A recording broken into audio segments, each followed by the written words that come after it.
الحمدللہ والصلاۃ والسلام علی رسول اللہ اما بعد۔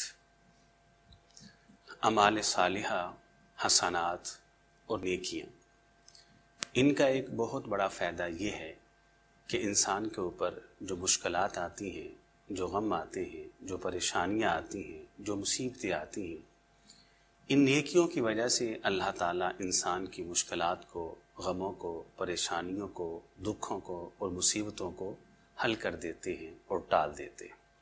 اصح الکتب بعد کتاب اللہ، صحیح البخاری کے اندر حدیث موجود ہے۔ رسول کریم صلی اللہ علیہ وسلم ارشاد فرماتے ہیں کہ 3 شخص گھر سے نکلتے ہیں اور سفر کے لیے کسی جنگل سے، کسی بیاباں سے گزر رہے ہوتے ہیں کہ اچانک ایک آندھی نے، ایک طوفان نے اور بارش نے ان کے راستے کو روک دیا۔ اب وہ اس طوفان اور بارش سے محفوظ ہونے کے لیے اور بچنے کے لیے ایک غار میں پناہ لیتے ہیں۔ پھر اللہ کا حکم آتا ہے کہ اچانک غار کے منہ کے سامنے ایک ٹنوں وزنی چٹان آ کے اس غار کے راستے اور منہ کو بند کر دیتے۔ اب یہ 3 لوگ، ان کی نگاہوں کے سامنے سوائے موت کے کوئی دوسرا راستہ نہیں۔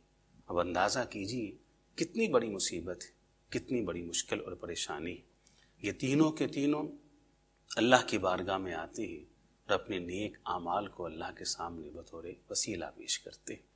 ایک نے کہا کہ اللہ، آپ اچھی طرح سے جانتے ہیں کہ میرے پاس کسی انسان کی ایک امانت تھی، پھر ایسا ہوا کہ وہ بکری ایک ریوڑ کا شکل اختیار کر جاتی ہے، پھر آنے والا آتا ہے، میں نے ساری کی ساری امانت اس کے ہاتھ میں تھما دی، وہ بکریوں کے ریوڑ کو لے کر چلتا بنا۔ اے اللہ، میرا یہ عمل اگر آپ کی رضا کے لیے تھا، ہمیں اس مشکل سے نجات عطا فرما دیں۔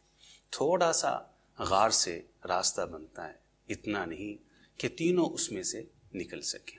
پھر دوسرا بھی آتا ہے اور کہتا ہے اللہ، میرے پاس گناہ کا موقع تھا، لیکن اے مالک، میرے دل کے اندر آپ کا ڈر پیدا ہوا، آپ کا خوف پیدا ہوا، موقع ہونے کے باوجود میں نے گناہ نہ کیا، میں نے بدکاری کا ارتکاب نہ کیا۔